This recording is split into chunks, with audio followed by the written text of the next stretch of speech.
old ako nung nag-start ako here sa Green Circle Realty. And di ko ako nag-OJT and hanggang sa nagpatuloy na siya, nagustuhan ko yung ginagawa ko. Hanggang ngayon, ito na yung naging work ko full-time. Nung OJT, nag-a-assist po ng mga agents, ng mga ginagawa like posting po ng mga activities, the documents, nag-a-assist din ng mga buyers. Nagustuhan ko po talaga yung kung ano yung nature. Sa Green Circle, di mo mararamdaman na nag-work ka. Gusto ko yung ginagawa na makikipag-usap sa mga tao, nag-a-assist ng mga buyer.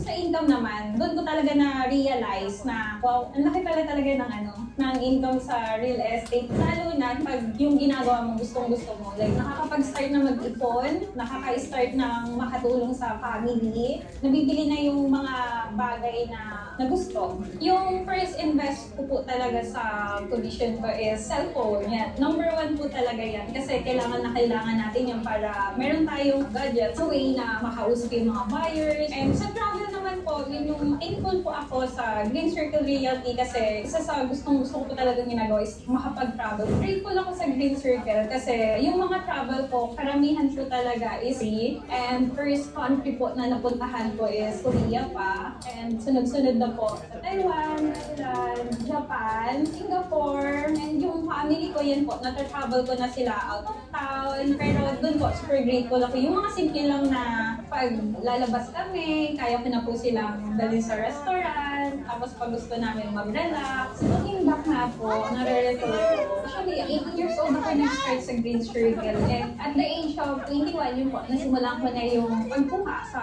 pondo, yung first investment ko. And stable na rin po na nakakapag-support sa family na consistent. And grateful po ako na hanggang ngayon, continuous pa rin po yung support ko sa family ko. And ako rin po yung papaaral sa bunso namin kapatid. At the age of 25 naman po, doon ako nag-part na kumuha dito ng bahay. Pero syempre di na ako lalayo kung ano yung binibenta ko. Dito rin po ako kumuha sa Lancaster, New City. And 5 years na po ako dito nakatira sa Lancaster. And 26 naman po yung sa Coche. 12 years na po ako dito sa Green Circle Realty. And what made me stay here? First po, yung company po talaga, yung Green Circle. Second po, by that time po na-experience ko na yung paghahanap ng mga buyers. Hanggang ngayon po, nag-level up na po na, ngayon po nagdala po ako ng team. Yung joy ko po ngayon, nadagdagan po kasi tuwa ako pag may mga partners ako na nasi-share ng story ko at the same time na sila na rin po yung nakaka-experience na ng mga rewards po. May professional growth po